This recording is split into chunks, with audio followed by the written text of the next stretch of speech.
Le ministre d'État à l'Industrie arrive à la zone économique spéciale d'Uncock. C'est sa toute première fois depuis sa nomination. Il est venu échanger avec les industriels installés dans cette zone franche, créée en 2012. Excellence, Monsieur le ministre d'État, plus de 10 ans après de son inauguration, la zone économique spéciale d'Uncock fait la fierté du Gabon.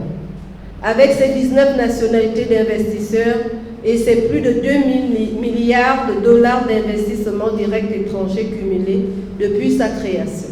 Ici, plus de 85 entreprises sont en production. Les échanges ont permis au ministre d'État de comprendre les préoccupations de ces industriels. Vous êtes ceux-là qui êtes porteurs de croissance parce que vous investissez, vous transformez et vous créez de la richesse. Après la phase théorique, place à la visite des unités industrielles. D'abord à la chaudronnerie du Gabon, l'une des plus vieilles entreprises installées dans cette zone économique. Elle fait dans la transformation des résidus du fer en matériaux de construction. Puis, ici à la santé pharmaceutique, la première usine de fabrication de médicaments au Gabon. Le laboratoire peut produire jusqu'à 3 millions de comprimés par jour. Le ministre d'État reste d'ailleurs sur une très belle impression.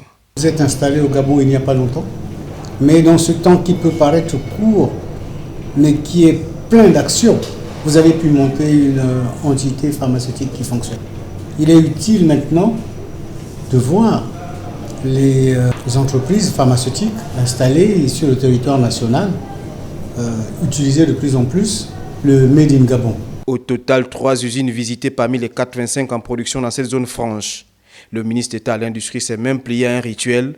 Il a planté ce arbre fruité dans ce jardin où plusieurs autres marques ont déjà laissé leurs empreintes.